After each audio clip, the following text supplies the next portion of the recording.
Have you ever considered how your feedback is perceived by your team, especially the younger generation?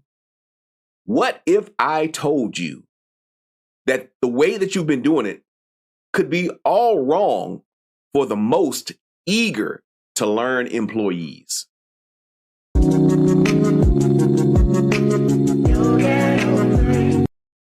Rise and shine, leaders. This is Glenn Guyton, keynote speaker and workplace trainer. It's time for our executive coffee break.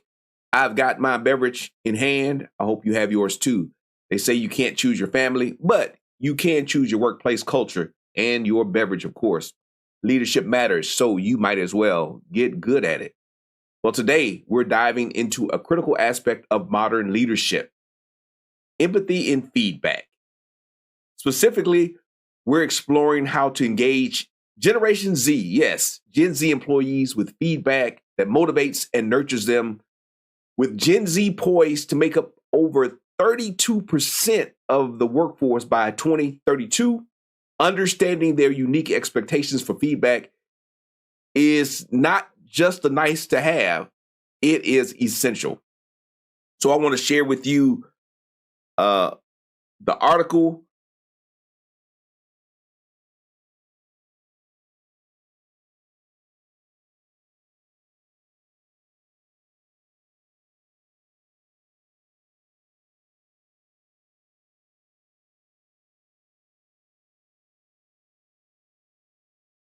So, hey, it's not them, it's you. It really is you. And I love Gen Z. Why? Because my kids are Gen Z.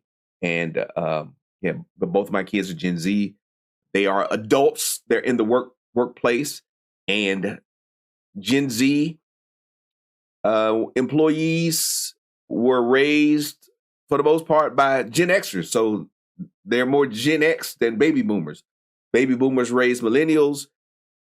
Gen X raised Gen Z, and they are in the workplace right now. So why do Gen Zs need feedback in a different way? That's what we want to talk about. Are they soft? Can they not take it? No, they can take it. They can take it. That's what I loved how that article was phrased. But yeah, they can take it. Now, Gen Z has grown up in a digital age where information and indeed feedback is instantaneous. So they get a lot of feedback. They got more feedback than we ever got as Gen Xers and above, and maybe even some of you millennials. So they expect timely, collaborative, empathetic, and balanced feedback. Fail to meet these expectations, and you risk not just their performance, but their allegiance to your organization.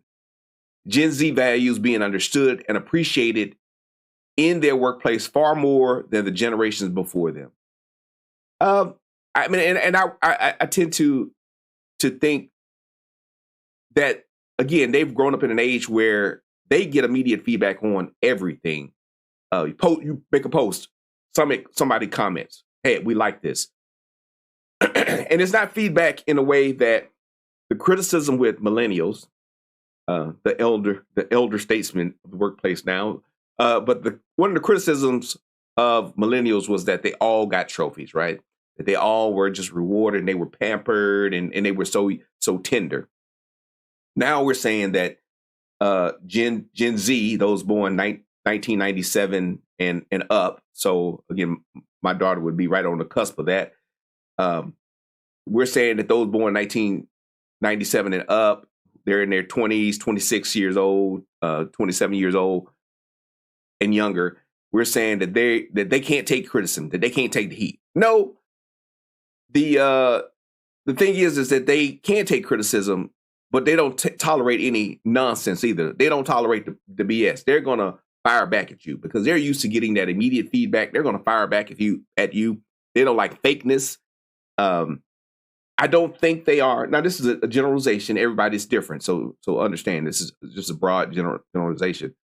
I don't think they are as, let me see how I phrase it. They're different from millennials, right? Millennials were at this transitional period from, they're the first digital natives. Things were just ramping up. they were the ones that were, I would say, largely responsible for some movements like Me Too and Occupy Wall Street, those types of things. And so they were at this transition period of how we talk to people with behavior. And so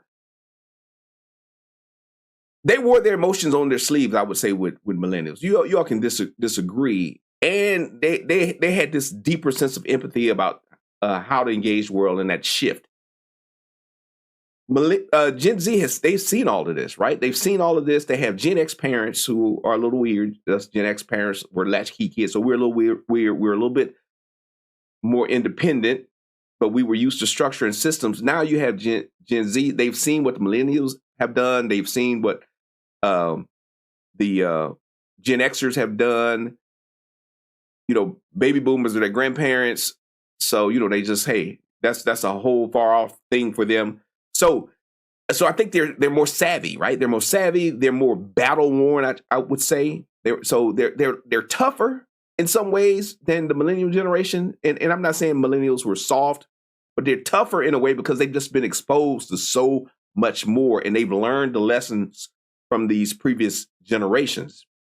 And they don't mind going back and forth. They really don't. They don't mind going back and forth. I think millennials help open up some of the dialogue in the workplaces.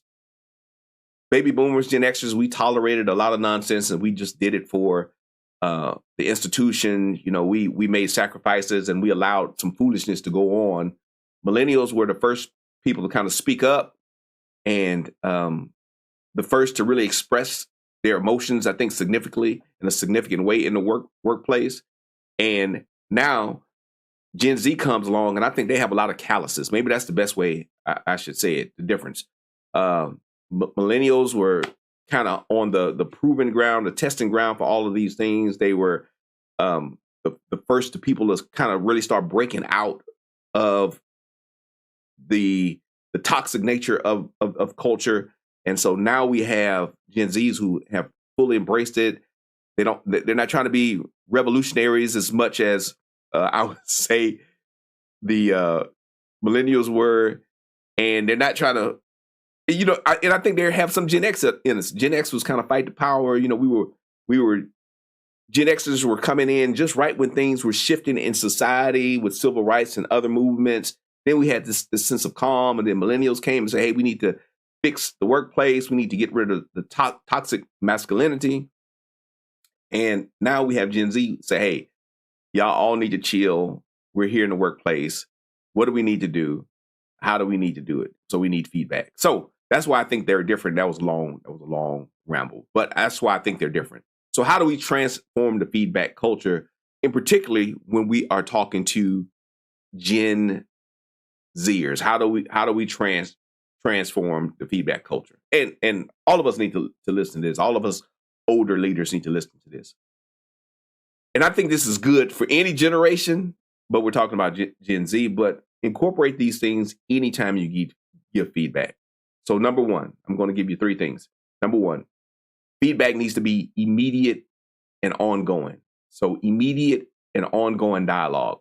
Start by ditching the annual review as your primary feedback mechanism. Now, I can't say this loud enough.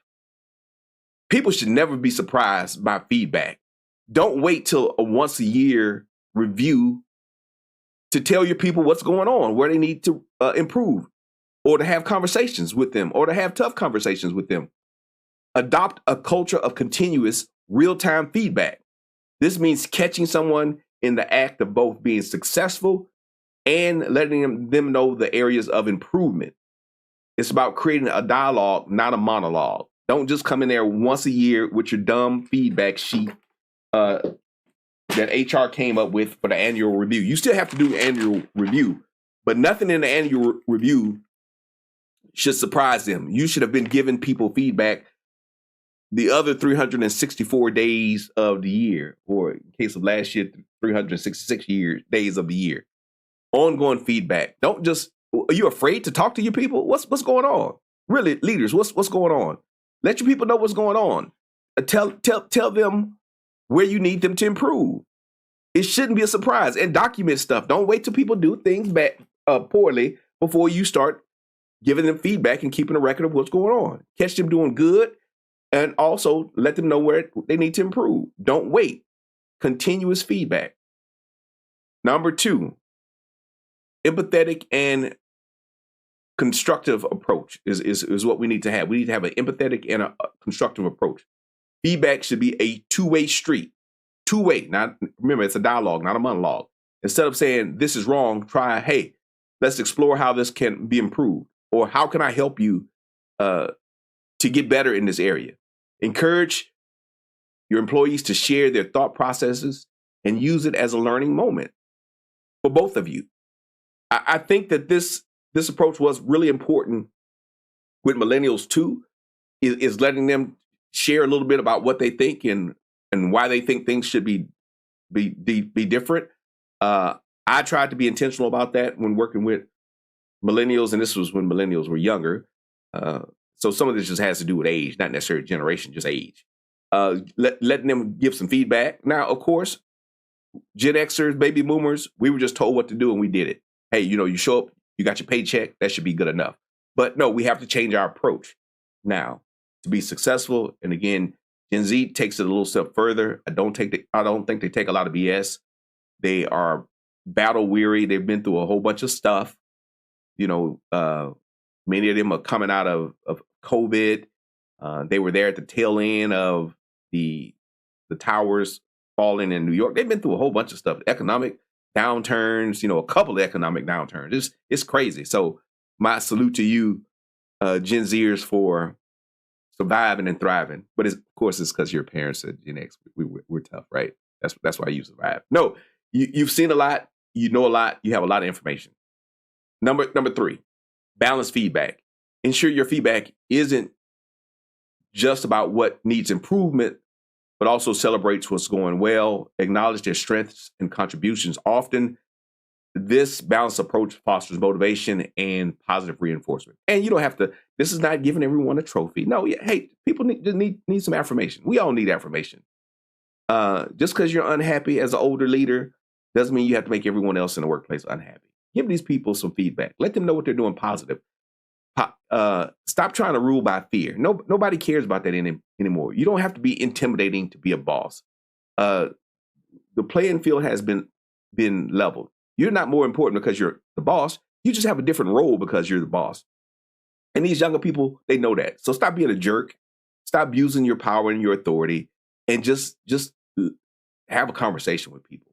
Say, hey, this is what we can do better. This is what I need from you. And folks will respect you, and they will work hard for you. They really will. You don't have to be a jerk to be a leader. Get that out of your head. Stop being so insecure that you can't compliment someone. So my challenge for you this week, I challenge you to revise your feedback approach. Identify one Gen Z employee you can start with, offer them balanced, immediate feedback on a recent project, engage them in a discussion about it, focusing on their perspective and growth. Notice any changes in their motivation and performance. Maybe they'll treat you better now since you're treating them better and giving them feedback in the way that they need it. All right, hopefully that helps. Hopefully that helps some of you old leaders, you old heads out there that are still in leadership. Relax a little bit. It's not 1988. Yes, it's 2024. We have to lead differently in this day and age. So as we close, let's not forget the strength and perseverance that it takes to lead with empathy and inclusivity. Better leaders get better results. So to every one of you leading the charge for a more supportive and engaging workplace, I leave you with this. Stay bold, stay inspired, and remember that your actions today shape the culture of tomorrow. My name is Glenn Guyton. You have a wonderful, wonderful, wonderful day.